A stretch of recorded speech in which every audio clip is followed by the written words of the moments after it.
Another one kite. I'm already into the 420, damn it.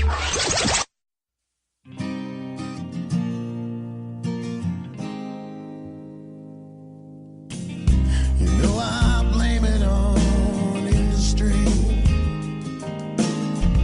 I blame it on my own hypocrisy. It's education and politicians. No one's willing to step up and speak.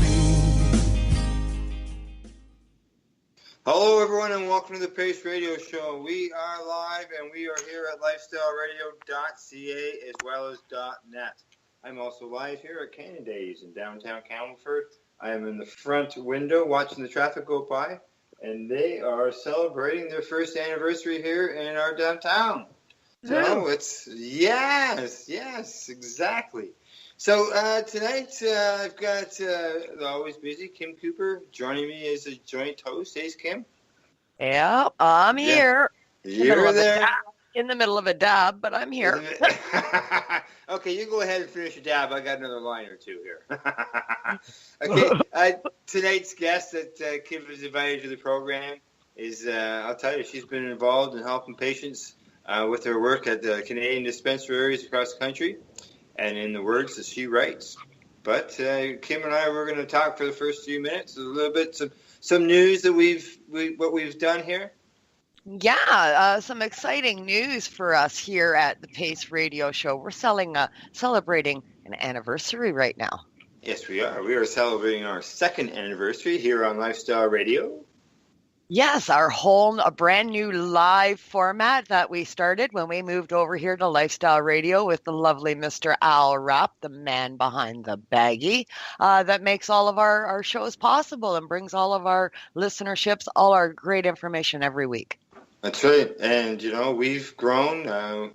I'm sure if we wanted to have a 3-hour show, Al would let us have a 3-hour show. But 90 minutes is good. It allows a lot of time for our guests. We've had some wonderful guests over those 2 years to come on and talk about what they're doing in order to help further cannabis education as well as legalization of cannabis. Absolutely. It was a scary venture coming over into a live format from a pre-recorded show. We had a little bit more leeway with pre-recorded shows with doing some editing and stuff like that, Coming over to live, we kind of tossed the idea around for a little bit and we all discussed it. And it worked out really well, I think. We've all grown so much from this new format and we've got a great home now. Yeah. Now, some of your guests over this time, some of the people. Oh boy, we've had people from across the country, from BC. We've had people like, of course, Dana Larson. Adam Scourgy's from out in BC. Yeah, The exactly. movie producer. Yep. Absolutely, S&M Sweet Shops. We've had the Sikoras on a few times now as well. We've had on Doctors. Dr. Ira Price. Had lawyers on. We had the great interview with Kurt Tusoff for a little while. He joined us on this show. So some pretty great people from across the country, down east even. We've had several from down east as well. Yeah, Matt Murnaugh, he's been on the show. Charlene Freedom with her tropical products. Tracy Curley, we've had her on. We've also had some politicians on. John Percy, he's a former Green Party leader down in Nova Scotia. Lawyer Paul Lewin. A writer, Gui Rubinski. Yes, and of course our great friend, Jack Lloyd, has been on a few times with, a couple of times he's been on. A lot of writers as well, as you mentioned, Gui Rubinski. And also we've had Sam Losco. A.k.a. Roscoe. Yeah. Sam Losco is a comedian that we've had on the show. Get Repped representative Tracy Lamory. She's friend of the show as well. Kelly Cush, who also is in the courts right now. Yeah. We had young Colton Turner on as well. He's from down in the States. Yeah. And talked about his situation down there. Absolutely. Lots of fantastic guests. John from Skunk Magazine, Julie Shirillo from Skunk Magazine as well, Ted Smith, Judith Stamps, of course, and some of these people have made return visits. And then patient advocates like, Kim Martell, talking about the situation with her child, Tim Barnhart. Tim Barnhart, Stephen Stairs, so many stuff.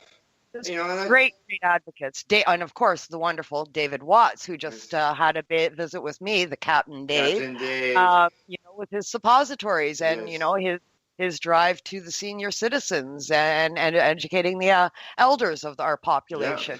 The word PACE and PACE Radio stands for People Advocating Cannabis Education, and that's what we've been bringing through with our guests, and it's been great. Absolutely. Lots of fantastic guests, and I thank all of them for making our show number one radio show in Canada. And that was a true honor, and it's a testament to the people that we've had on the show and the stories that they've told. That's right. The guests are all part of the when we say the PACE Radio show and the people involved in the whole thing, it's all, the guests are all part of it. That's right. So okay, and one other thing quickly before we bring our guests in, you and I were working on a new project. Yes, we are, and it's kind of fun. I'm enjoying it.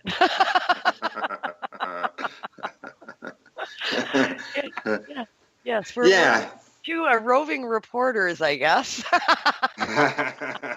Roving reporters. Yeah, exactly. Reefer reporters. Yes. The two of us, we are doing as we do a 5-10 minute little news segment for each one of the PACE Radio broadcasts, and we've decided to expand that. It started out as a couple of minutes, we've gone to 10 minutes, and now we've gone to do this Reefer Reporters thing as a half-hour podcast, and it's some news articles that you and I pick up, and we want to share with other people around the world. Yeah, something that catches my eye that I think is relevant in today's world, that other people may be interested in as well, and we want to get that information out. So it's a new avenue to do that. We're having some fun with it. So we each bring in some stuff, and we bring what's interesting to us to all of you and what our views are on those articles. It is recorded, though. It's not live like this program. That's right. It is pre-recorded, so we have a little more leverage with that. But it's good, It's something. The Reefer Reporter was something that I did several years ago when I was involved with a fellow by the name of Diesel Phillips. He was a DJ and a radio producer here in the Belleville area, and I did that for his podcast for 2 years, and it shut down for several. Doing my own thing, and hey, we bring the Reefer Reporter back. We even use the audio from back then with his permission. And that's so fantastic, and I was honored that you contacted me to be a part of it. I'm thrilled to be a part of it, and to know that I'm bringing back an old standby show that has been around for so long, helping people, bringing them the news in the cannabis world. Yeah, well, the news is important. It's all education. It's all information. It's letting people know what's going on, and you're a news hawk like myself, so I think it's the two of us work together good. So absolutely, and I'm having a lot of fun, and I hope our listenership tunes into the Reefer Reporter, and you can check us out every week with what's new in the news this week. Yeah, I've got a Twitter account for the Reefer Reporter. We share it on our personal Facebook page as well as the PACE Radio page. And coming soon, it'll also be involved with Lifestyle Radio as well. Excellent. Look forward to doing more of those. Yes, that's right. Okay, well, let's time to bring our guest in. What do you think? I think so. All right, now she's got a little bit, she has to leave a little bit early today, so we'll get right on to her, and we'll go from there. Yeah, cover as much ground as we can. That's right. Okay, well, as I said, this is a person who loves helping patients with their work within the Canadian dispensaries, and she loves to write those words as well. We'd like to welcome Jamie Shaw to the PACE Radio Show. Hello, Jamie. How are you? Hey, guys. Not too bad. Good. Well, thank you for agreeing to come on the show and talk to our listeners tonight. Really appreciate that. Absolutely, and that was quite a stellar lineup of guests that you guys have had. Thank you very much. We've had some very hard-working, the joint hosts and myself, looking for guests, and we've had some real good support from people across the country, and we really appreciate what they do, and we give them a voice, an added voice to get the word out. Nice. Yeah. So, and it gives us a chance to learn a little bit about yourself. You've been involved in this for years, and Kim will get into all this as we get going. So it's good to be able to learn, people's backgrounds as well. Not just what they're doing today, but what got them to that point. No, yeah, for sure.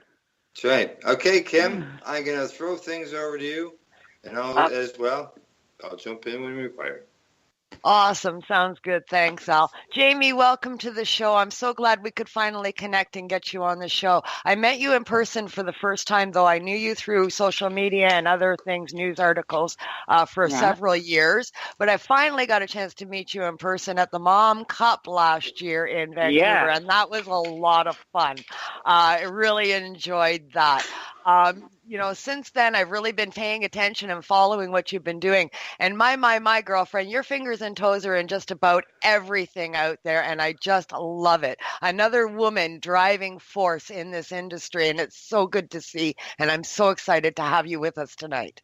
Oh, thanks. Yeah, me too. I mean, the downside of that, of course, is like the craziness surrounding this interview. I literally just got off a plane in the middle of the harbor in Victoria when we started this phone call, and I'm on my way to Camasun College for an event called the BC Independent Cannabis Association to Look Forward, where we're going to be talking about what's going on with cannabis legalization in Canada, where we are in BC, and what we can expect in the future. Oh, awesome. Like I said, you're just all over the map, and I thank you for taking this time in the middle of your travel. That's so awesome that you could join us. For anybody that's under a rock out there that doesn't know who Jamie is, Jamie, of course, testified in the Allard trial. She was part of the business and an association and stuff prior to that. She had her lead in cannabis when she almost fell over when a doctor originally suggested cannabis as a medicine, but that's a whole other story. Since that time. Oh, yeah, no, absolutely. I'm happy to talk about that. I actually was diagnosed with anxiety, and I thought it was kind of a funny thing because I'd always been in fairly stressful situations and stressful jobs, and when they recommended cannabis, I thought that was the funniest damn thing I'd ever heard. I'd been smoking cannabis for a long time by that point, but I'd never really, it was a different time back then, and you never really knew what strains you were getting, or if it was an indica, or you didn't actually get consistent access to strains, and so it was actually becoming a member of the club that made me realize I could actually use cannabis as a medicine. I just kind of needed to know which strains were good for me and which ones weren't, and before dispensaries and before consistent mail order places, it was hard to find that information. Absolutely. And that kind of opened up a whole door for you and to a brand new world. Yeah, absolutely. And again, I was already very familiar with cannabis, but it absolutely changed the way that I used it, which is why I thought it was so funny, because I was like, yeah, sometimes it helps with anxiety. Sometimes I'm bouncing off the wall. As you can probably tell, I go a little fast, so I need the slower indicas. The really kind of sleepy down cannabis keeps my tires on the road, Yeah. I hear you. But, like you say, prior to all of this, we didn't really know. Weed was out there. It's like, oh, somebody's got pot. Oh, good. They've got pot. Smells good. Looks good. Okay, gonna buy it. We didn't really know anything about anything, where it came from, what kind weed, or did we care? No, and sometimes you'd get something and it didn't really work for you, and you'd think maybe you got ripped off, but your friends really liked it, and you didn't know if your friends just had low tolerance or what was going on. Yeah, it was a lot of questions back then. Yeah, absolutely. And now, with the education that we have now, we found so much answers, and when your doctor finally said, you should do this, you went to a compassion club, you got some education, you found out so much, and that kind of led to a driving force for you. Well, it was something that, I'd already been very passionate about social justice issues. I had been involved in theater and film for a long time, and so I was always taking on projects that gave voice to people whose voices were maybe a little quieter or were suppressed in some cases. And so I always really cared about the social and historical justice aspects of cannabis. And that really opened my eyes to the medical efficacy and just how much of a huge impact it has in people's lives. Absolutely. And from there, you wound up becoming director of the BC Compassion Club. You were president of the Canadian Association of Medical Cannabis Dispensaries, co-founder of Women Grow's first chapter in Canada. You've lobbied successfully for dispensary licenses in Vancouver. You testified, of course, in the Allard trial. You write for magazines and Lift Resources. You now are also now working for MMJ Canada and Clint Young, who we all know and love, that is fighting for rights in Ontario as well as BC. Yeah, well, that was, once we kind of got the regulations here, we knew that there was still a lot of challenges and things, but the next fight, of course, was trying to get retail protected in other places like Ontario and trying to get the suppliers of those retail outlets taken care of as well. And we've actually made a lot of progress towards that out here, with the microprocessor and micro production licenses coming online in the future. That's now an avenue for all of those suppliers and processors and producers, assuming that products that are allowed to be sold in Canada catch up to what we're already selling and what have been going on. So, as you've seen, BC starting to get its act together, and things are starting to look pretty good here, but Ontario looks like it's a mess. And it doesn't look any different than it did in 2012, really. Yeah, it's a shame what's going on in individual provinces, really. In some provinces, such as Ontario, we're seeing more stringent rules than we've ever had.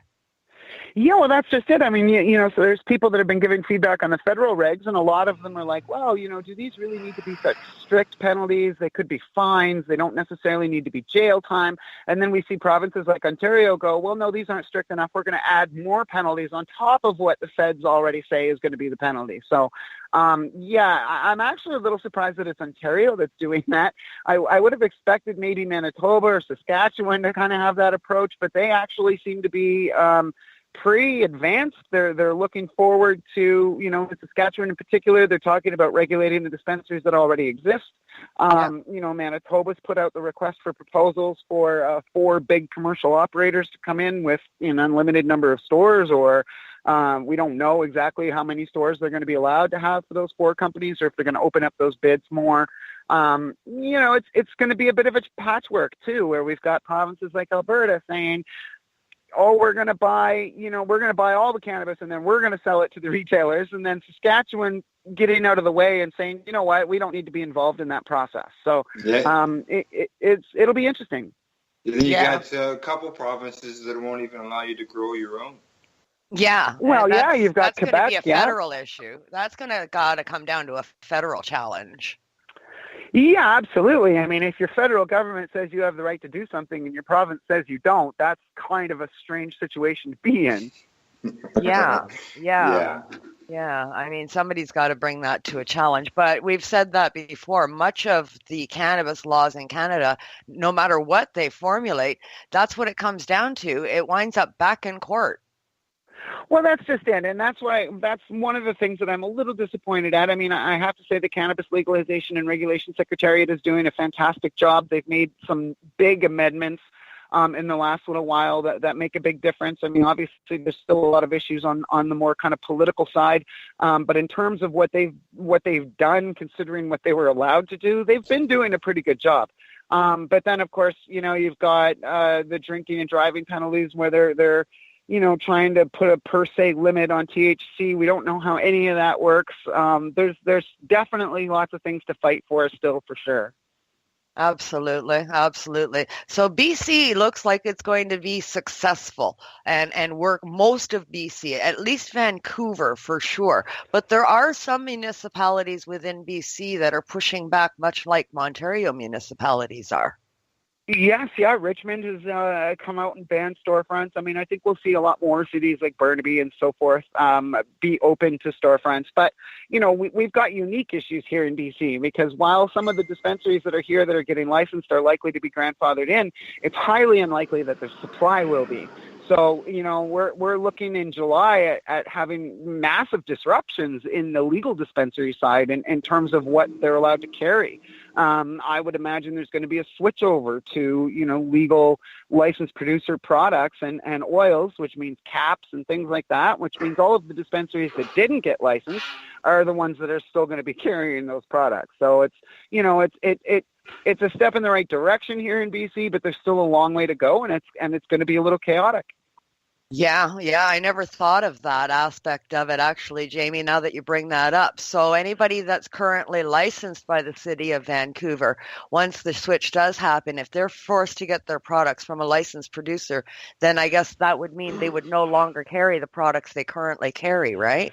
That's it. I mean, there's a possibility, some people are hoping for an exemption. I'm not sure how likely that is to actually pan out. The whole point of the legalization was to strictly regulate and control supply. So I can't see them allowing legal businesses to be selling illegal cannabis. So it's definitely a mess. Like I said, the processor licenses, the microprocessors and the nurseries and all of that stuff is a step in the right direction. But, I don't even know if applications will be open by July. Certainly there's not going to be any approved. Right. I mean, that poses a large problem, I think, for patients on a patient level, because much of the medicine that we're buying as patients, like people fighting cancer like myself, the oils that are coming out of an LP aren't adequate for a cancer fighting regime. I have to buy it from a dispensary to get the higher dosage of THC that's going to kill the cancer cells. No, that's not available through an LP. Yeah, so if I can't get that at a dispensary anymore, then what good is my dispensary? Yeah. Well, and Al, sorry, go ahead. Aren't the LPs restricted to how much THC that they're allowed to have in their oils? Yeah. Yes, they are, and that is an issue, and because the percentage is actually so low that it's not even really a concentrate anymore. Concentrate is supposed to be stronger than the flower, not weaker, right? Right. Yeah. So that's a problem that they've created themselves, the government's created themselves by putting that regulation in there. It's absolutely, and here in Vancouver, for example, they finally started to notice. Oh, hey, we've got all these pop-up markets. Well, of course you do, because you started closing down dispensaries. The ones that are still open are not allowed to sell edibles. So of course there's now a big market in edibles where people are going to get it. And getting back to kind of Kim's original point, it is a major disruption. I mean, you're talking in many cases here, you're talking about patients that have tried everything else first before their doctor would recommend them to go to cannabis. They've tried various cannabis products in different forms and different titrations, and they finally found something that works for them, and now they're not going to be able to get it anymore. And that's incredibly frustrating when you're dealing with an illness. Yes, absolutely. We're not able to get it anywhere else. I mean, to me, that was the entire point of the dispensary. They were supplying a product that we couldn't get somewhere else. That's it. And with legalization coming, what we're looking at is recreational. So all of the dispensaries that are licensed here, we already saw a little bit of a shift away from medical when they made the medical barriers so high that a lot of dispensaries just decided, okay, well, why are we going to try and do that? Let's just go 19 plus. That's fine. Which actually leaves a hole in the market again. It leaves a hole where dispensaries have come to rely on certain products, and their patients have come to rely on certain products, and they need them. So. Does that create a split-off market, do you think? Do you think that maybe we'll wind up with an evolution, so to speak, where we'll have perhaps dispensaries and then compassion clubs, and patients will be more geared to go to a compassion club, and they could treat more of a patient's needs rather than the rec value? We can hope, but if you look at every other jurisdiction, I mean, compassion clubs were a kind of a unique thing that popped up when they were needed the most. And as we get more and more legitimacy, the model of the Compassion Club, people have been moving away from that for a very long time already. Most dispensaries in Vancouver are not Compassion Clubs, right? Most dispensaries in Canada are not Compassion Clubs anymore. It's only really the oldest that are. Yeah, the old ones that have been around where they actually, spend time talking and teaching the patients. And that's what it was like, when I first got involved. Yeah. Yeah, it's sad to see that de-evolution of that. More personal. Absolutely. Yeah, it's more personal and it's more connected. I mean, one of the issues with the licensed producer system is not their fault. Again, it comes down to the regulations. They're not really allowed to tell you what their product does. that's a problem. Right? That's a pretty serious problem when you're going in and you're saying, okay, well, I'm going to use cannabis for medicine. Like for my own example, I can't just have a doctor going, here's 5 grams of whatever, and that'll work for you. That doesn't actually work. And that actually disrupts what my life and what I do. Right. So there's a lot to work out, and we don't know. I mean, the whole labeling with THC and CBD is a problem as well, in my mind. They're fine, but they don't replace the indica sativa designations. The indica sativa designations are not 100% accurate, but THC and CBD doesn't tell me anything about whether it's going to be good for my anxiety or not, for example. That's right. And I found that to be an issue even with some of the current LPs. I use CBD as well for my pain control, but some of them don't tell me if they say, oh, it's 24% CBD. Well, what CBD? Is it an indica or is it a sativa? Because if I take this at night, I'm going to be up all frickin' night now. I'm not sleeping. If it's a sativa. Exactly. Yeah, that's it exactly. And for myself, like I stay away from sativas or even hybrids that are a little bit more on the energetic side. I don't need more energy. I need less energy, lots less energy. Yeah.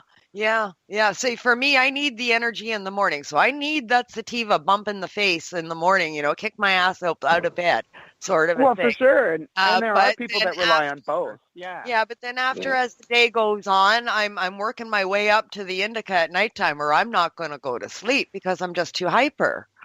Yeah, and see, you're one of the lucky ones where those things work for you. Because I start my morning with the heaviest indicas, and there's really nowhere to go from there. Just hyper, and it shows in your work. I mean, Jamie, you're just everywhere. You're talking to us now on leave. You're on your way to a summit. I want to get into heavily more about what you're on your way to go do this afternoon and there this evening there in BC, and give that a plug. But just before we go to break, why don't you give me some highlights of where you're at and where you're on your way to? Well, we're going to Camosun College here in beautiful, rainy Victoria. It's significantly warmer than where you guys are, and we're looking forward to talking about the next year in the cannabis industry. Excellent stuff. Awesome. Well, I don't want to get into too much more before we go into break. Did you have a quick question for her, Al? Do I have a quick question for her? Yes, it's so, you're talking about the indicas for yourself, and I completely agree with you. I'm a person who prefers the indicas over the sativas, because I know myself, the sativas, if I just do too much, I end up suffering pain-wise and that with it. I don't find it as a benefit pain-wise. Are you basically the same way? Yeah, I mean, I'm lucky. I don't have a lot of pain. It's mostly just for me, it's energy levels. Like I said, I go too fast naturally, so I kind of just need to slow down most of the time. But even as all this time going to the Compassion Club and trying to fine tune exactly what it is I like, I still don't know 100%. I kind of know 2 terpenes that seem to do really, really well for me, and I think maybe it's the CBN that I like. Because dabs don't really work very well for me. I don't know what it is. I just don't get that same sort of heavy down feeling from them. Right. Yep. I completely agree. I understand what you mean.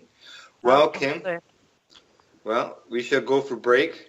All right. Yes. We're going to hear some music by King Bong and their song Grow, because we all should be able to grow. Then after the break, Kim and I will continue our conversation with our guest, Jamie Shaw. This is the Pace Radio Show, and we are live at lifestyleradio.ca and .net.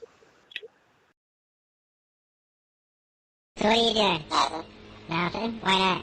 Trying to get on this Lifestyle Radio website. Sounds like a cool website. Yeah, it's all right. Oh, wait, I might have it. You might have it. You're listening to Lifestyle Radio.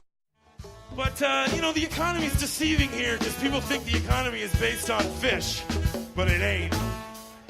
People think the economy is based on wood, but it ain't. Some people think the economy is based on tourism. Fuck that shit. Some people think that the economy here in BC is based on the movie business. Nah. The shit that runs this province is marijuana. BC Bud. Canada, the time to act is now.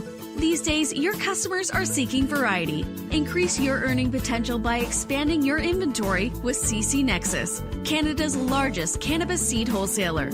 CC Nexus stocks over 60 reputable breeders, including Canuck seeds, with a wealth of autoflower, regular, feminized, and CBD strains. All first-time customers will receive a free pack of Canuck seeds, plus a mug, t-shirt, and additional promotional materials. Add strains and increase your profit with CC Nexus, your Canadian-owned and operated wholesaler of cannabis seeds. Discreet, worldwide stealth shipping from Canada, supporting you locally. Call today, 1-844-843-7995, 1-844-843-7995, or visit us at ccnexus.global. A big thank you to our listeners. Because of you, you're listening to the award-winning Pace Radio Show here on Lifestyle Radio. The following is a public service announcement from the Canadian Therapeutic Cannabis Partners Society. The Canadian Therapeutic Cannabis Partners Society is a non-profit organization dedicated to ensuring improved access to therapeutic cannabis and cannabis byproducts in Canada. With a federal government that has committed to legalizing cannabis, we feel it is our duty to ensure that the medicinal use of cannabis doesn't get lost in the process and that there are clear distinctions made between the medicinal and recreational use of cannabis. It is our mission to ensure that government regulation doesn't get in the way of a sick, disabled, or terminally ill person's right to use or produce this amazing natural health product. If you would like to get involved, you can contact us on the internet www.canadiantherapeuticcannabispartners.com, on Facebook, CTCP Society, or search Canadian Therapeutic Cannabis Partners. CTCP now operates a medicinal cannabis signing clinic.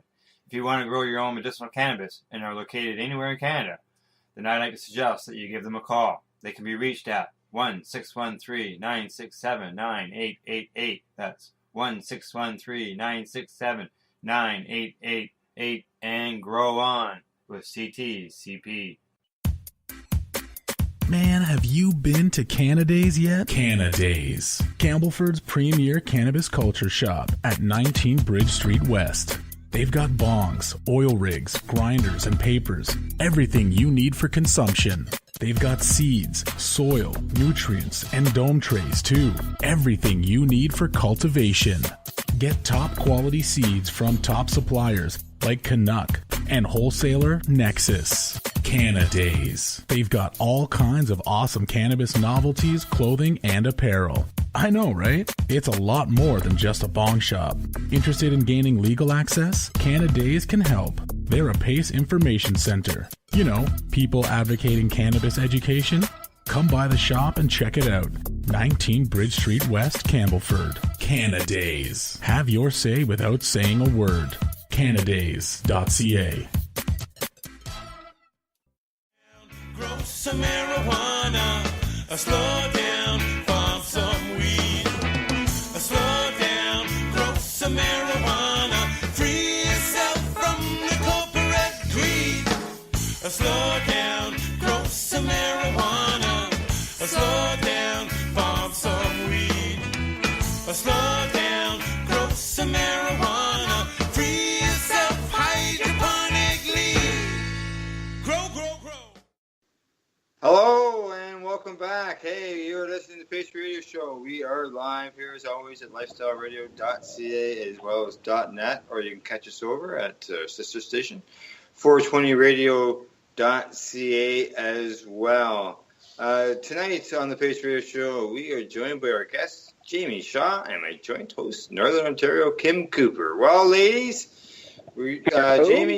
Jamie, you have to depart a little early, so we're going to cram as much as we can in the next 25 minutes. Yeah, and that's going to be really difficult. So we're going to say in advance, Jamie, we're going to have you back on because there's no way we're getting it all in. I know that for sure. a 25-minute lightning round. Yeah, for sure. I mean, when we were on the break, I mean, this lady is so busy. We were on the break. We were having a little conversation. When your choices are to go to a conference in either Toronto or Hawaii, you know, your life is really busy. Yeah. Thankfully, though, because, I could have just been in Toronto in November. Yeah, that's it. That's for sure. Or in Timmins in January. Yeah, well, and I used to live in Toronto, but it never used to be that cold. Not this cold. You guys have had a really cold winter. Yeah, it's been crazy. It's crazy this year. I think everywhere, though, is a little bit colder than it normally is. Yeah, it's true, except for here. Victoria is actually much nicer than Vancouver. I'm kind of glad I made the little trek over. Excellent. Awesome. So you're in Victoria for an event, but before we get to that, I want to talk a little bit about MMJ Canada and Mr. Clint Young. You know, he also won the Lift Award this year as Canada's Cannabis Crusader. There's a mouthful. Right. So he was named as #1 as up for this prestigious award this year. So very, very good kudos to him for sure. He deserves it. Lots going on with Clint. Now he's migrated MMJ into Ontario, and they entered the Ontario scene a little while ago. Now with the new regulations coming up and the new stringent laws they're having in Ontario, where does that leave MMJ Canada in Ontario? Well, I mean, just nationally, we're in a bit of an interesting situation because all of our locations out here are getting licensed.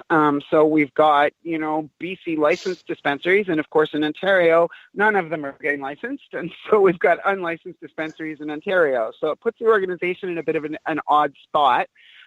Especially as the ones here, like I mentioned before the break, it's kind of transitioning more to recreational market with all of the established dispensaries that are here already. And so, and of course, with recreational legalization being what's coming in the summer. So, we're looking at continuing the Ontario dispensaries, very, very medical, keeping them medically minded, trying to serve that community. And, we're not willing to abandon them, so we don't know exactly what that means yet for, how it plays out for our organization, but we're not going to be leaving easily. Hamilton is Clint's hometown, and it's a town that, like many cities, has an opiate crisis. It has numerous other issues that cannabis has been helping to solve. And so we're not looking at leaving Hamilton anytime soon. In fact, we've got a meeting. It's a roundtable set with Hamilton councillors coming up in the next little while. Hamilton has been kind of iffy. Sometimes they're on board, and then other times it's like big red signs going up all over the place. You never really know what they're going to do. Yeah, there's just some raids there. Yeah, and it's tough. I mean, their provincial government is not friendly at all. They've been much friendlier than that.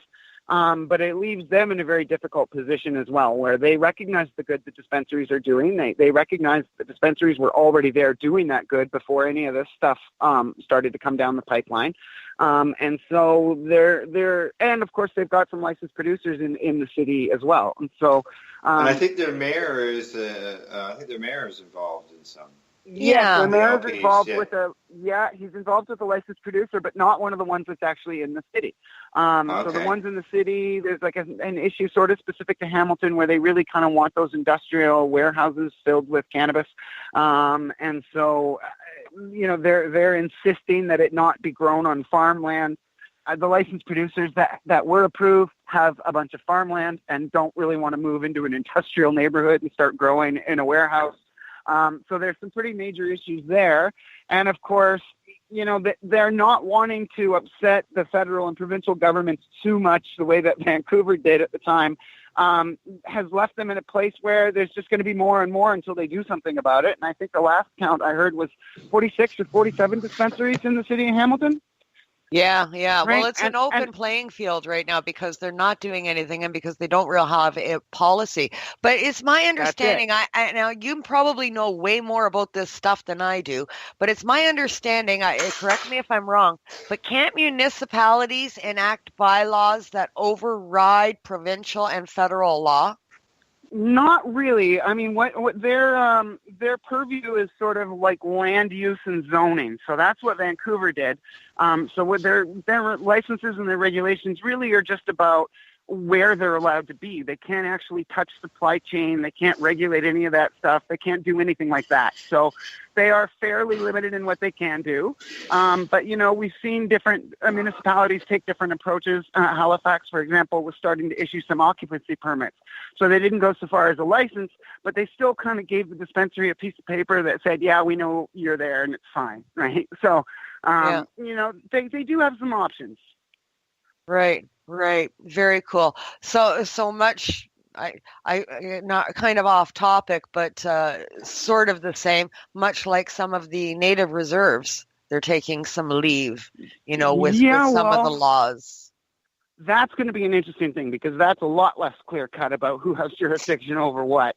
Particularly when you're looking at like Quebec and New Brunswick, their band runs their dispensaries. They regulate their own supply, and they feel comfortable doing that, and they don't like New Brunswick's plan. We've got places in Saskatchewan saying, you know what, you didn't say that we could open a dispensary on our reserve, but we're going to anyway. And then you've got other reserves that are going through the LP process and ones in Manitoba that are signing on to the legal system. So that's also we have both sides of the coin playing out here in Ontario. So we have two native reserves in Northern Ontario that are working with the LP process and enacted and built with an LP. And then we have ones in the Southern Ontario, like Tyendinaga territory, Mohawk territory there, where they're working with Band Council and they've got permission to open up dispensaries. Well, sort of. I mean, Tyendinaga is an interesting situation because it highlights some of the major problems that exist for First Nations just generally right across the country. You know, you've got your traditionally accepted leadership, and then you've got your elected band council, and they're not always the same. And that's what we're seeing in Tyendinaga, where the elected band council is actually very much against the dispensaries, but the people, of course, are not. And the Kentucky Cannabis Association, I think, is 10 different dispensaries on Tyendinaga. So, they're over 20 last I heard. Yeah, so you've got that on that one side, and then on the other side, you've got Akwesasne, that, you know, made a ton of money breaking federal tobacco laws that actually have a licensed producer on the reserve that's, I believe, owned in part by the bands, but I could be mistaken about that part. Yeah. So, I mean, lots of issues when it comes to private properties, private bands, municipalities. I mean, it's not just federal and provincial laws we're dealing with here, right? No, that's exactly right. There's actually a big court case is going to be announced soon about the First Nations being involved with law developing. There's probably be a few of those, you know, as things shake down. And again, it's hard to say because they're all over the place. It's hard to say how the courts are going to take that because, I mean, we've had, you know, I don't know how many hundreds of years before Confederation. We've had 150 since Confederation. We still don't really know exactly what the Indian Act even means, right? So the courts haven't actually figured out what powers it specifically grants. So it's all going to be interesting. It's going to be very, very interesting, but I think we're going to see more of that, not only on different native land territories and different native leaders that are taking it to court, but also individuals as a whole. Do you think this will go back to Allard? Well, I mean, it's hard to say what's going to go on with the medical side, right? Because we've been so focused on recreational. You know, the Liberals have said, well, we're not going to touch medical until recreational, you know, on board. But we don't really know what that means. So the whole medical side is still a huge question. Yeah, absolutely. So like with the lard, for example, you're allowed to grow 4 plants, you know, legally, but under recreational legalization, but under a lard, that's for medical, and that wasn't 4 plants. That was That's right. a different amount. And so how those two things play together, again, particularly in places like Quebec where they're going to try and ban home growing, they can't for medical patients at least. But yeah, it'll be interesting to see. Yeah. A lot of patients, and myself included, are worried about legalization coming on the backs of patients, so to speak. They're talking about enacting rules for where you can consume this product, and they're going to put you basically with the smokers and stuff like that. Oh, if you can go where you're allowed tobacco smoke, then you can consume your cannabis, this and that. They're saying, but the patients are exempt for these rules. But if you're approached by authorities, you have to prove you're a patient. Well, I mean, and you're on. still. I mean, even with that, right? That doesn't mean you're okay at all, because that's not been the case. We've constantly had medical patients being harassed about smoking in public, or not allowed to smoke in their own apartments, which is going to get worse, right? That's right. People don't interpret the law the way it's written. Even if it says patients in the fine print, patients are exempt from this. Police, landlords, and judiciaries do not read that fine print. They read, this is the law with everybody, and you are now part of everybody.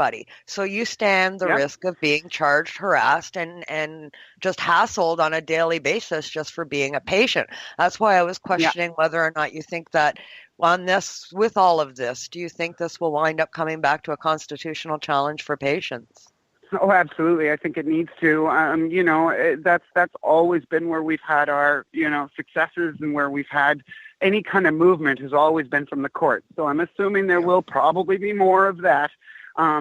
Like, for example, if a landlord can say, well, you can't smoke in your house, and everybody else has decided that you're a patient and you should be smoking, well, then what are you going to do, right? It's like you're not allowed to do it where you're renting, but where are you supposed to do it then? And so that's already been an issue many people have been facing.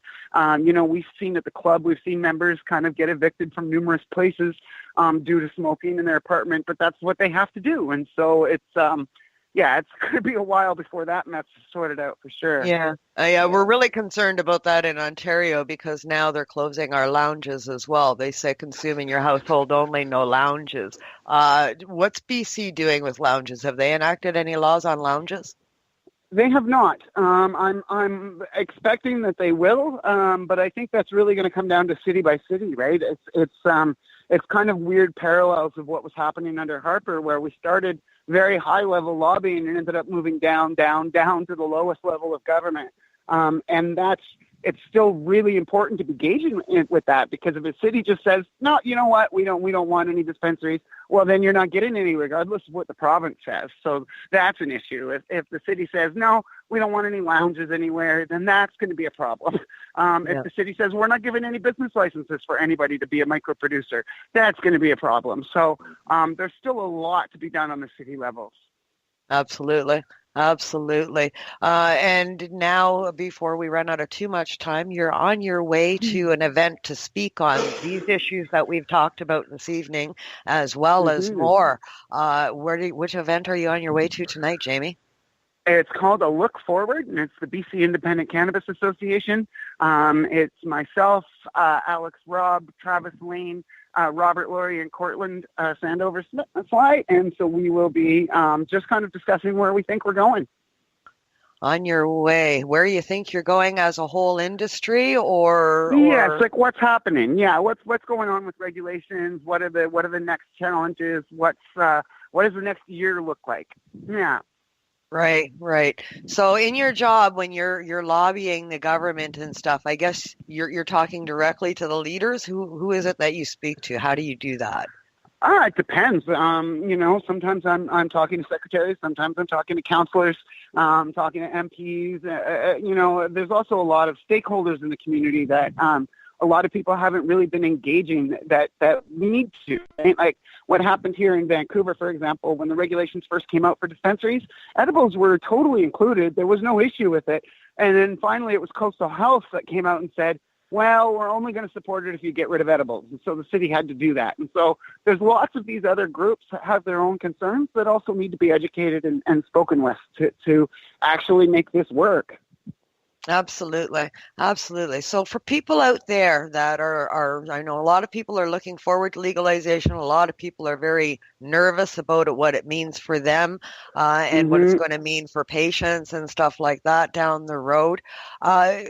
Anybody that's concerned about where the direction their province is going, say like people in Ontario right now, we're concerned about, what do you suggest they do? How do we approach this? What do we do to make our voices heard to our leaders?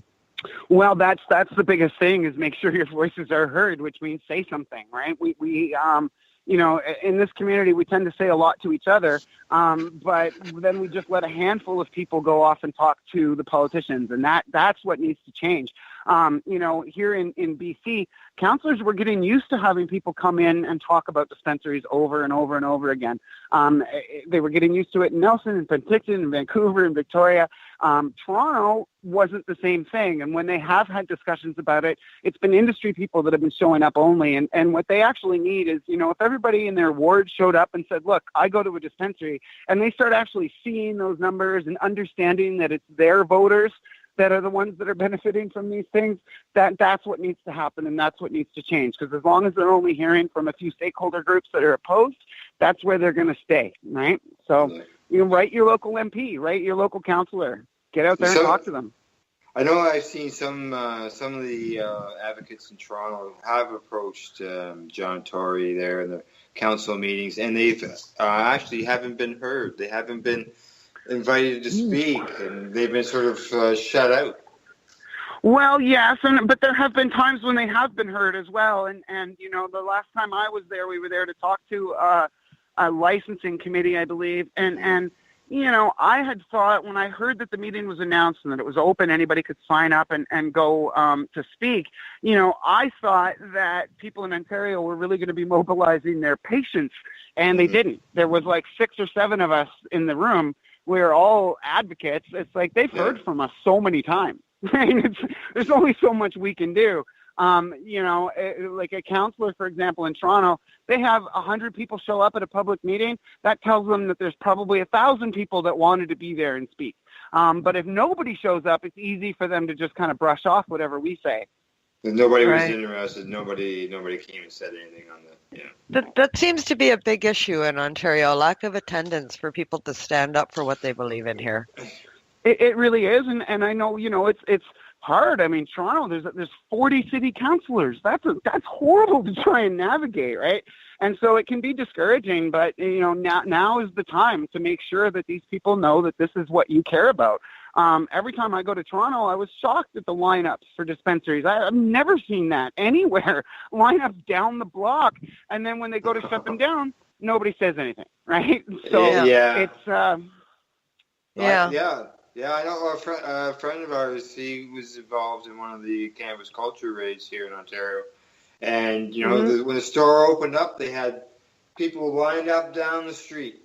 Yeah. You know, wanted to buy it. But when they got arrested, when it come to the court day, there was like 4 or 5 of us that was there. Like, and that's what needs to change.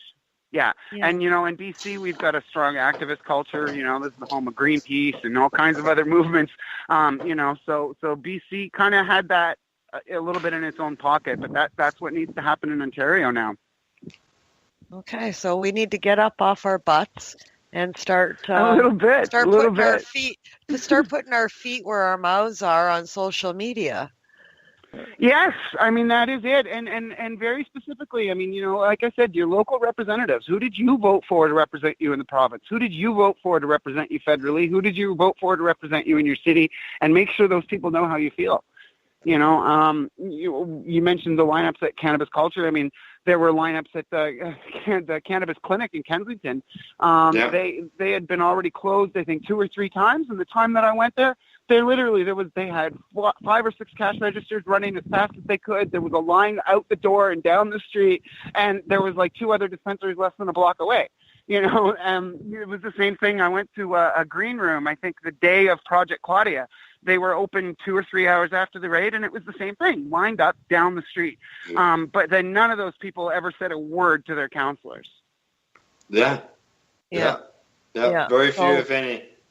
So if you're one of the people that have been in one of those lineups in the city of Toronto, in any suburb of Toronto, in any municipality across Canada, please use those feet of yours you used to stand in that lineup, walk into your city council member's office and let them know, hey, I would like to have dispensaries in our neighborhood. Would you please consider this? And let them know how you in your feel. neighborhood, or yes, absolutely. You know, find registered voters in your neighborhood and get them to sign a petition and bring that into your elected representatives. You know, they do represent the people, but they're going to get away with whatever they can get away with until they're told they can't.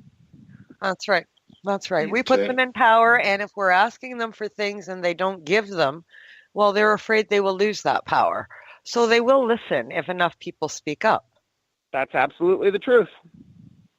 Yeah, absolutely. Yeah, absolutely. We saw that here with Vision. I mean, you know, Vision Council here, we've had the four pillars policy in Vancouver and numerous other cities in Canada for a long time. Toronto also has adopted the four pillars policy, even though they actually haven't done anything about it. And that was an approach to drugs and drug use as a health problem, not a criminal problem. And that is ultimately what led to the dispensary regulations, but it still wouldn't have happened if they didn't realize that, you know, their voters were fine with them. They weren't having any issues. There weren't that many complaints, you know, compared to how many complaints they were getting about shark fin soup, for example. Yeah, that's right. That's right. That's right. People are more concerned about that than they are about what's going on in our own backyard right now. Absolutely. So dispensaries were a little bit of a non-issue in Vancouver. Yeah, yeah. Yeah. And, you know, I'm going to bring it back before we go to my point earlier about, you know, dispensaries and, you know, the evolution that they're going to be undergoing, hence legalization. You know, we discussed at the start of the show there how their stock is going to probably take a very drastic change if they're only allowed to supply you with legally produced products from an LP in the dispensaries in Vancouver that are currently licensed. I'm going to open the door to that again because I'd like to see the evolution of the Compassion Club. Now call it a brand new name, I don't care, but I would like to see something along those lines evolve. And I think Vancouver is a good starting place for that because you've got some great people there that are doing some compassionate things and some good things for patients.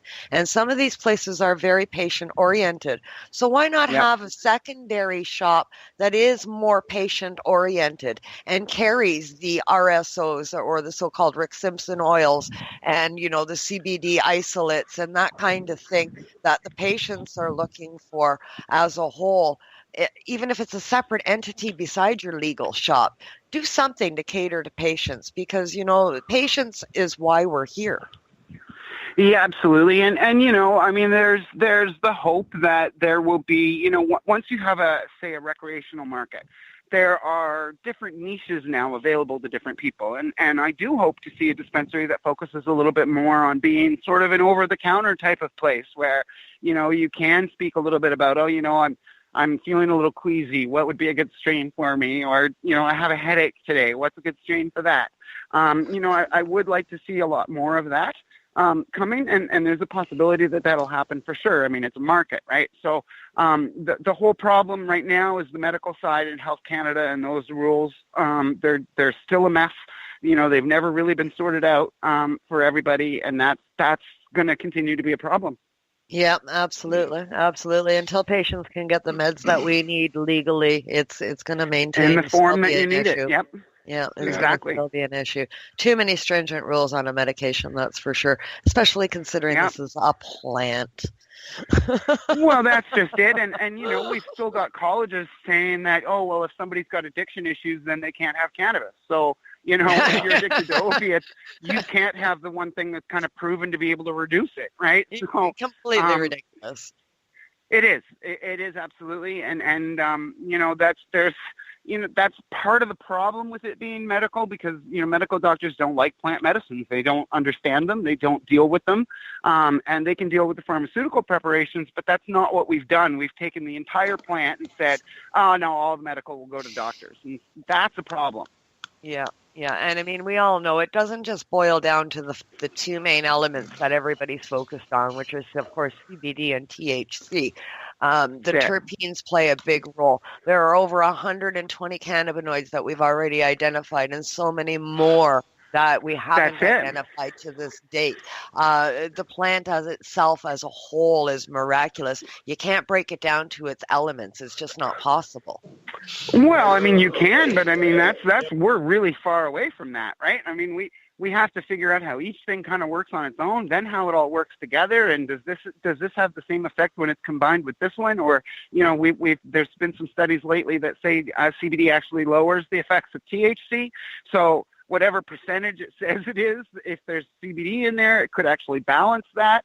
And, we're not even looking at that in terms of impaired driving. We're saying, if you've got this much percent THC in your system, well, if you've got twice as much CBD, did it balance it or not, right? We're not even thinking about that right now. Yep. Impaired driving, huge topic of discussion as of late. All of the testing regimes that they have so far that are chemically based, the mouth swabs, the piss test, the urine test, all the blood test, all of it. All they do is conclusively prove use and consumption. They have not. They do not prove impairment. That's it. And that should be the issue, right? We're getting confused by alcohol where, the range of effect isn't quite as big as it is on cannabis. And so we set a limit of, say, this percent. Well, lots of people can be over that percent and they're not drunk, but it's close enough that as a society we've gone, okay, fine. But now to take that logic and apply it to cannabis makes literally zero sense.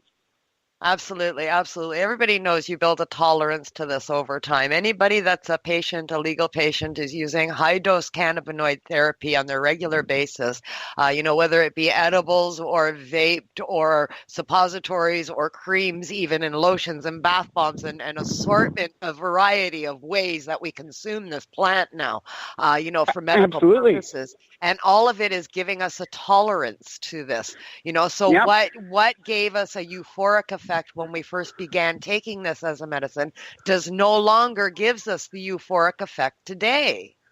Exactly. And when you combine it with the fact that, there is a lot of impaired driving on prescription drugs and there's no limit set for any of those things, right? That's about impairment. There are people that have accidents when they're impaired with their prescription drugs, and it's still not actually treated like impaired driving, which again doesn't make sense if it's somebody that's taking it for a medical condition. I've got it's kind of a tongue-in-cheek example, but if somebody's got severe epilepsy, I would rather they be high when they're driving. I would rather they not have a seizure while they're driving down the road. That's a bigger deal to me. Yeah, that's right. You don't want their cannabinoid count to go down because then they are in a state where a seizure could come on. Which is going to be much more dangerous. Absolutely. It's health issues here. The whole thing is just, some of it is crazy. Some of the laws they've said in Ontario that if you're driving and you're a patient, even if you're the passenger in the vehicle, your medication must be locked in a separate bottle in the trunk. Yes. Yeah, similar to the way they treat alcohol. Yeah. So, I'm a patient that suffers from panic attacks. And my panic attacks are induced from a motor vehicle accident.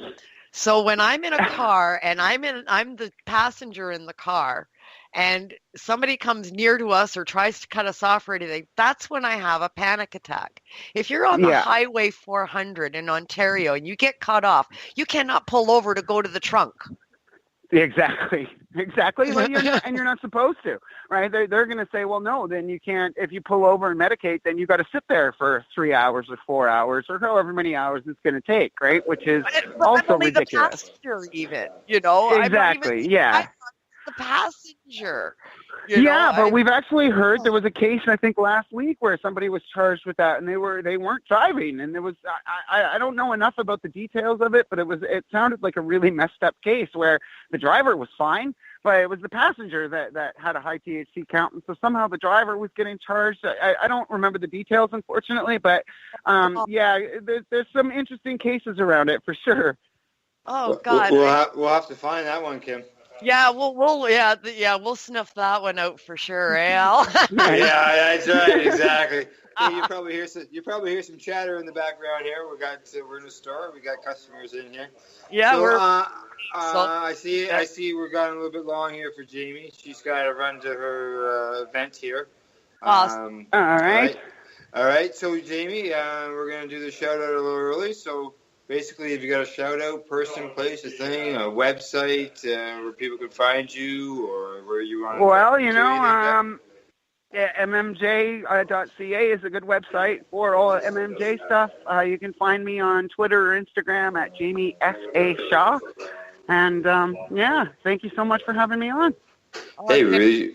It was a pleasure to have you on the show. We're going to have you back on and get caught up on all the stuff that we missed, which is so for sure we'll have you back with you and find out all about the different events that you've been to as of late. Excellent. Sounds good. Thank you so much for coming on the show. Thank you, Jamie. Thank you. All right. Okay, everybody else. Well, she's on her way to her event. Everybody else is getting hear a little bit more of the music from King Bong. And when we return, Kim and I will discuss whatever. Yeah. Kim? Go through some stuff, I guess. That's right. All right. Okay, we're off to a break. We'll see you on the other side. You're listening to Lifestyle Radio. Welcome to British Columbia, folks, where we don't export wood anymore.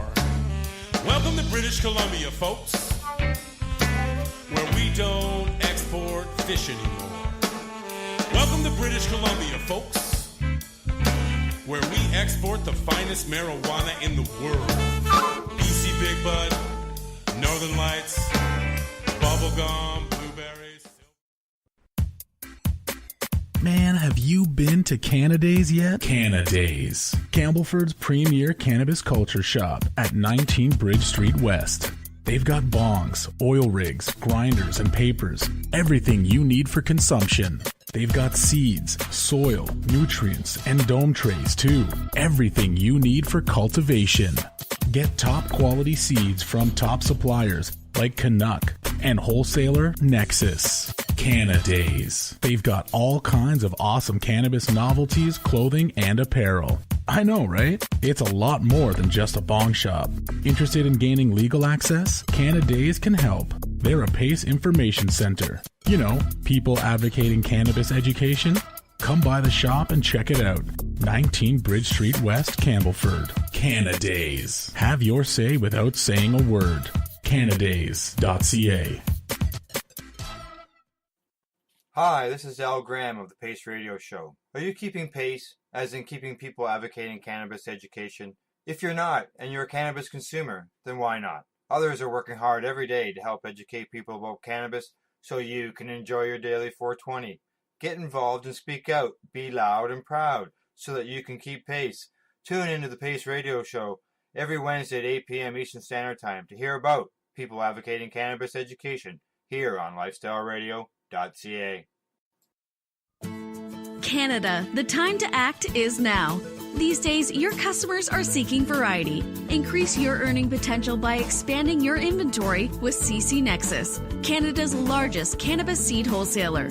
CC Nexus stocks over 60 reputable breeders, including Canuck seeds, with a wealth of autoflower, regular, feminized, and CBD strains. All first-time customers will receive a free pack of Canuck seeds, plus a mug, t-shirt, and additional promotional materials. Add strains and increase your profit with CC Nexus, your Canadian-owned and operated wholesaler of cannabis seeds. Discreet, worldwide stealth shipping from Canada, supporting you locally. Call today, 1-844-843-7995, 1-844-843-7995, or visit us at ccnexus.global. Welcome to Vancouver Island, the Garden Island, where many of us have gardening interests. Mortgage burners, one and all, line up. Have I got a plan for you?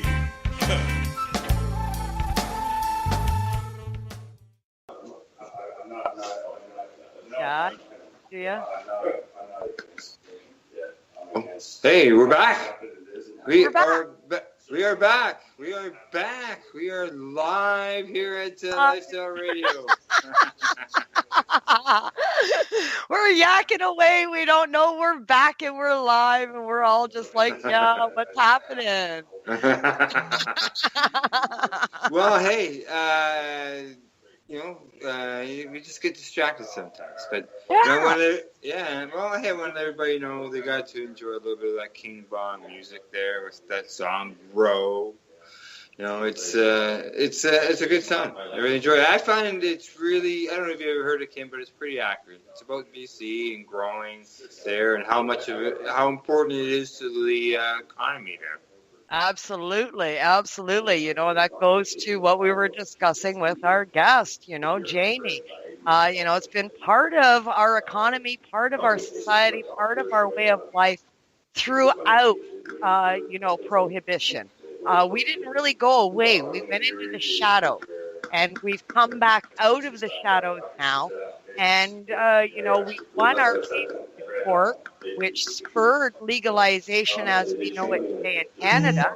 And now we're all being eliminated from that whole entire process and scene with the new regime that they're instituting. And, it's going to cause an issue with the economy on a large basis, I think. Yes, for sure. It is. It's going to be interesting to see how things unfold as it goes along. Now, as far as, why don't we touch a little bit on news? And there's still a customer here, so there's a little bit of noise in the background. Yes, there was one article there that I found, actually you mentioned during the break, that was really interesting. I laughed when I found this article. It's just hilarious. I don't know if anybody's seen it. It's an article out of Washington. WA police raided a place, I guess, a factory, and they found a cannabis grow up. The initial search of the property found a large number of cannabis plants being hydroponically grown inside different structures that were built inside the home.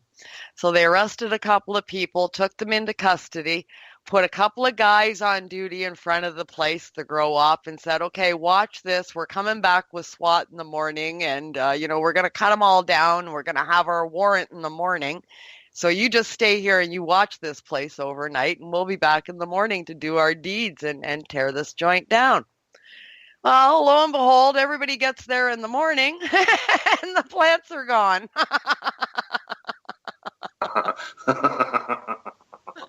Now, do they know what happened to them? No, they don't know. Apparently, SIU is investigating internal affairs on the scene, trying to figure out how the hell the cannabis plants made it out of the house without the police knowing about it that we're on guard. So do they now have to write up a report for theft? I don't know, and I would imagine the two gentlemen or the two people that were arrested, a 61-year-old man and a 41-year-old woman that were arrested on the property initially, are probably doing a little happy dance right now because, without the evidence, there's not much of a case against them, I don't think. Yeah, they got smoked on that one, didn't they? Yeah. So I love that, so that's what I'm watching. Yeah. Now, earlier today, when we were doing our reef reports, we're talking about some of the stuff going on in the provinces, as well as patient-wise, where we had a couple articles on 11-year-old girls. One of them was wanting to go to school. Yeah, great, huge win for the medical community on that front, for sure.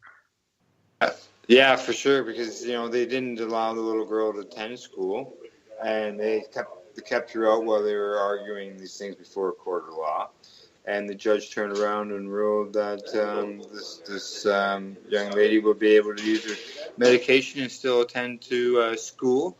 And the thing was, she was taking an oil and a foot patch or some sort.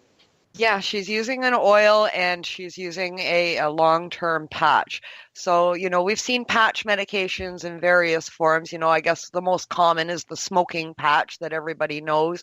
You can use that to try and quit smoking. Well, you can use a patch form medication for just about anything, and it's just a slow release into your skin, gets into your blood that way. So, nobody has access to her meds. She's not, smoking or consuming and that or vaping or anything of that nature. Nobody has to administer anything. She's just showing up and her meds are on her patch. And they somehow had an issue with that. So I'm glad to see the court patient. Yeah, I was glad to see that support as well. And then we had another article on the young lady there in the city of Toronto, Ava. Yeah, another touching story. Little girl, 9 years old, learning to walk, and owes another one that her family thinks she owes her life to cannabis, and the cannabinoid therapy she's been receiving has been a lifesaver. Yeah, for sure. Quality of life has gone up immensely for this child, and it's just another example of the benefits of it, where it's been helping the children. Absolutely. Friends of the show, Mandy McKnight, her son Liam, he suffers from Dravet syndrome. They swear by the oil that he gets. He maintains his oil, and, he has far less seizures, less life-threatening seizures. It helps them manage his syndrome. And we've seen this with reports going back as early as the 1940s, where it was, positive testing, where it helps with seizures. So we've known this for a very long time, but, the public at large doesn't know it because they try to suppress the information with prohibition. Yeah, exactly. Well, you know how long it's been suppressed for? I've got a Dr. O'Shaughnessy, I believe that's how you pronounce his last name, as one of the researchers at the PACE website. And 1840s, late 1830s, he discovered it was preventing the seizures in children. And then it was there you go. brushed down. There you go, 100 years even before the date that I mentioned. So, I mean, centuries. And if you can go back further than that, and it's shown in use in Chinese medicine, that was centuries ago in ancient texts in China and stuff. If it weren't for prohibition in the last 100 years, I could just imagine where we would be today with cannabinoid therapy.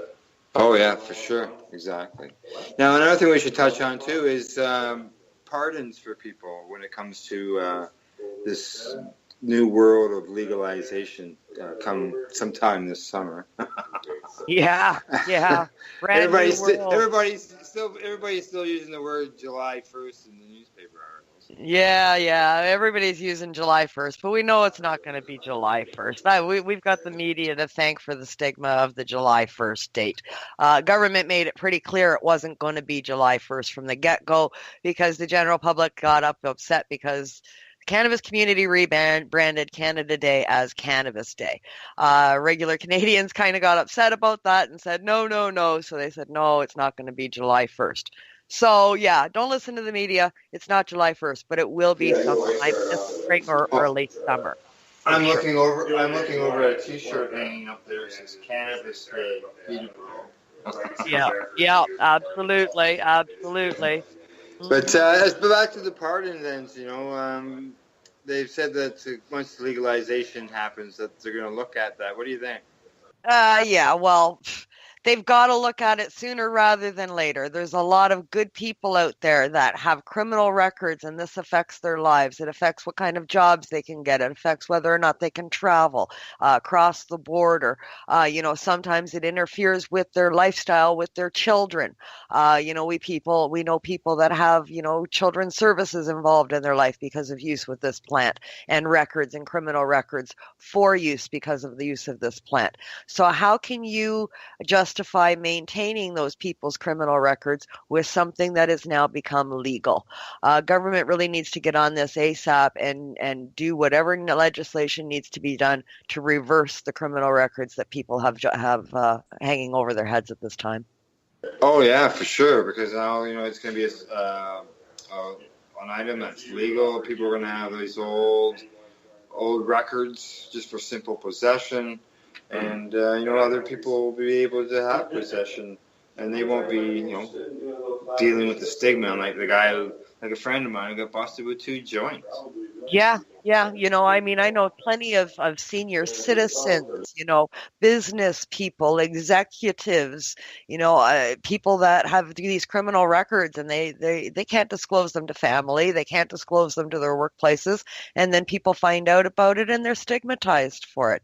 And it's enough already, especially for something that's going to be legal in this country this year. The government needs to get on this sooner rather than later, for sure. Yeah, it shouldn't be used as something to hold people back from advancing themselves in life, in the jobs that they do or where they travel.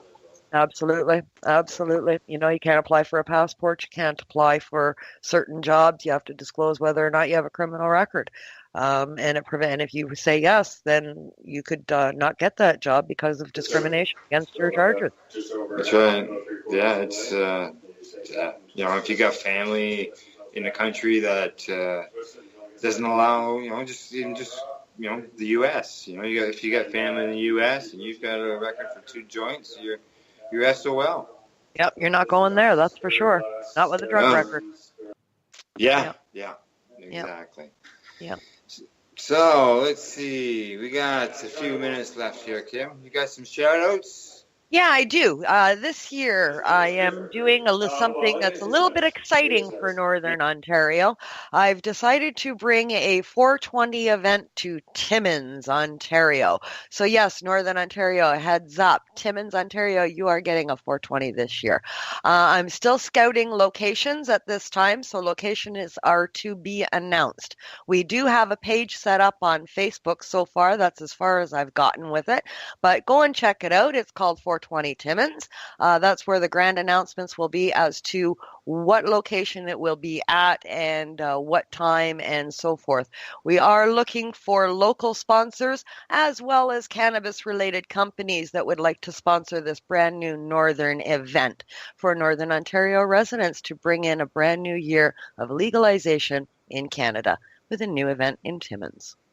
Super. It's always good to see those 420 events grow. Now, I hear you mention their sponsors, local sponsors, cannabis businesses.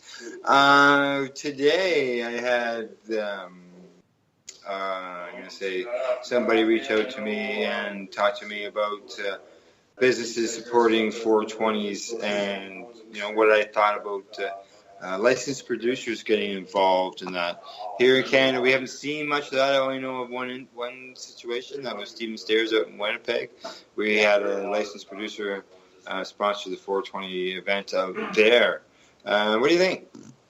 Yeah, I don't know. I think it's an okay idea as long as the licensed producer doesn't want to be the only sponsor. As long as they're okay with being on board with other regular sponsors and regular mom and pop industries out there, then I don't see a problem with allowing them to sponsor. If they want to come on board, then the more the merrier. I have no issues dealing with LPs. I don't believe LPs are evil or they need to go or anything like that. I've one that has always advocated for a fair and open market for all. There are room for mom and pop industries. There are room for the home growers. There is room for dispensaries, and there is most definitely room for LPs. I don't think that they should have a monopoly by any means, and I'm against their advocacy and lobbying funds going towards eliminating the mom and pop and independent business. But as a whole, I'm not against LPs. And if they want to on board a cannabis-friendly event, then I would welcome them. You look at it sort of a way as trying to bridge the gap between the advocates and the companies. So try to bring them together to, try to relieve some of that strained relationship? Absolutely. I think there's some LPs out there that feel the same way as some of us in the cannabis community, such as myself, do. There is room for everybody. It's going to be a large industry with a lot of consumers, both patients and non-patients alike. So there's definitely room for all in this, and an open playing field is the way to go for a prosperous community for all. So yeah, there are some of the smaller LPs that are out there do do agree with that sort of stand and viewpoint out there, and I think that they would be open to it. Some of the larger corporate ones, though, maybe not so much, because they're more driven by the dollars, I believe. Yeah, money, eh? Yeah. Now, when it comes to Timmins, what kind of reception do you think that, are you going to go talk to the town council or the city? Is it town or city? City? Yeah, I've got to do all that. All of that is on my list of things to do in the next couple of weeks. I'm waiting to scout out the place so that when I go and I meet with the town and I speak with them about my plan, I would like to have an actual plan in place to give them on what I'm going to do, not just an idea. So that'll take place right after I've chosen the spot. As for public relations, the outpouring of support that I received on a post that I just put up in the Timmins area asking if people would be interested in an event like this, well, I was blown away by the response. Large cannabis community in this town and area, very large community support. Lots of people want to go and would like to see an event like this happen in this town. So I'm very motivated to bring one for that community and to get this off the ground in the area. And I hope town council will be on board with it too.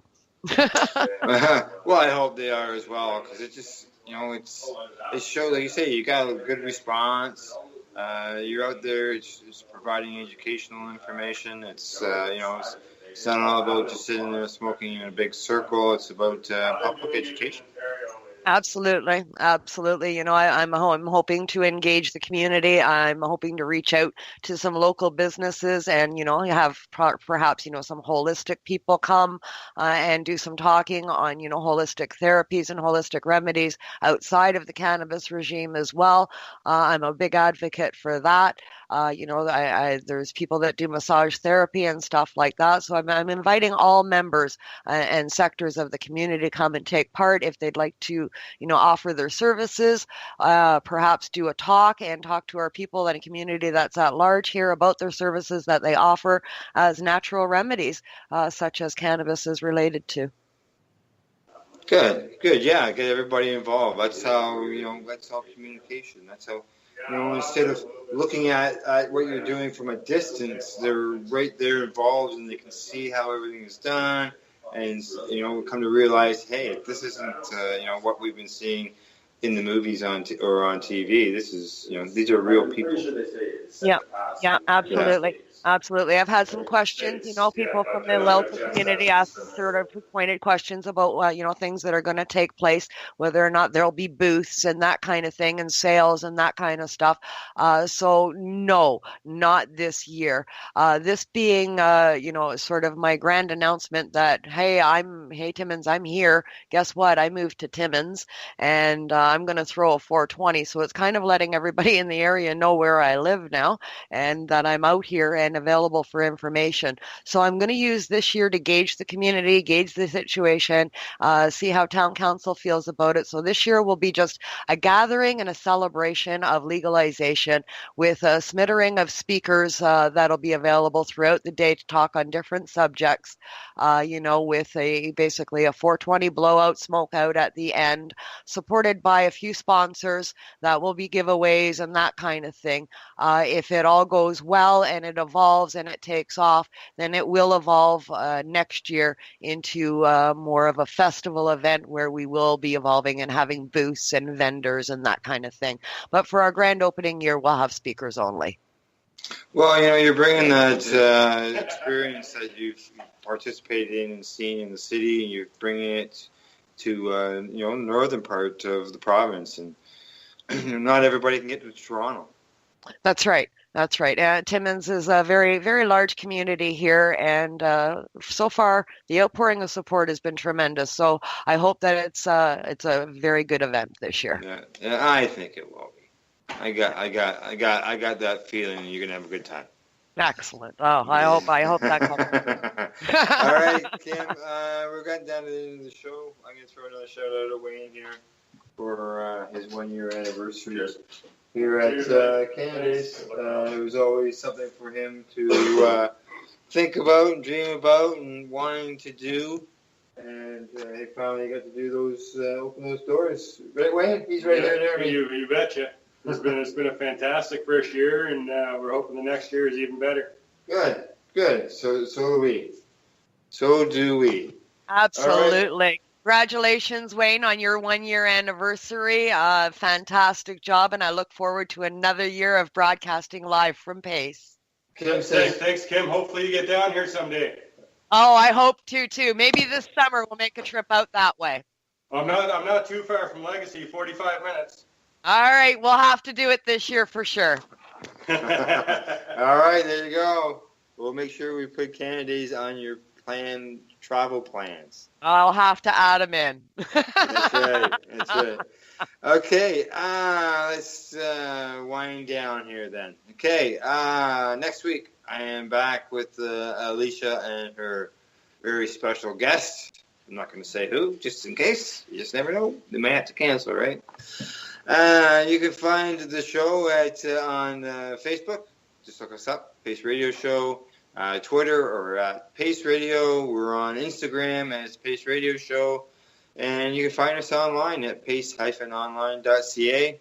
Thank you as always to our sponsors, friendly folks, good people over there at Canada's largest cannabis seed wholesaler, and that is CC Nexus. You can find them at ccnexus.global. As always, to our producer, Al Rapp, making sure we get our voice out there.